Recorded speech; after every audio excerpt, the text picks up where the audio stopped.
L'assessore regionale alla sanità Manuela Lanzarin incontra i sindaci dell'ULSS 7 Pedemontana per fare il punto della situazione sull'emergenza coronavirus. Ecco cosa ha riferito ai primi cittadini. L'USL Pedemontana, come tutte le altre USL, ha lavorato per recuperare degli spazi, posti letto aggiuntivi, ce lo chiede il governo, sia a livello di malattie infettive sia a livello di terapie intensive, qualora ci fosse questa necessità, quindi qualora i casi dovessero aumentare. Oggi il nostro bollettino è un bollettino che tutto sommato insomma, è stabile rispetto appunto all'andamento. I nostri posti letto in terapia intensiva stanno reggendo, ma noi abbiamo l'obbligo e il dovere di prepararci anche a un evento sicuramente molto più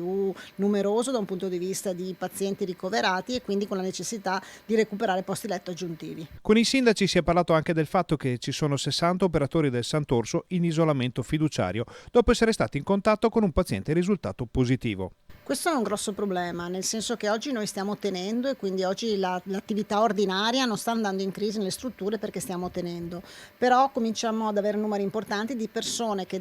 sono negative però devono fare il periodo di isolamento a casa e questo mette in difficoltà la tenuta del sistema e quindi anche con ripercussioni sui servizi. Abbiamo già chiesto al Ministro, al Governo di prevedere, e sono d'accordo anche le altre regioni Lombardia e Emilia Romagna, di prevedere qualora le persone sono contatti ma sono negative, quindi non sono positive, devono fare l'isolamento e sono venute a contatto con persone positive, di poter rimanere al proprio lavoro e di fare il tampone ogni giorno. E non è da sottovalutare nemmeno la situazione delle case di riposo, la cui ricaduta sociale è molto importante. Che è una misura difficile, una misura molto rigida, perché sappiamo insomma, che in molti casi aspettano la visita del familiare per passare qualche ora insomma, in allegria, di serenità, per sentire le ultime novità. Io chiedo di portare pazienza, siamo nel momento diciamo, più di apice rispetto alle curve, agli algoritmi di questa epidemia, quindi portiamo un po' di pazienza, sappiamo che è una misura necessaria proprio per evitare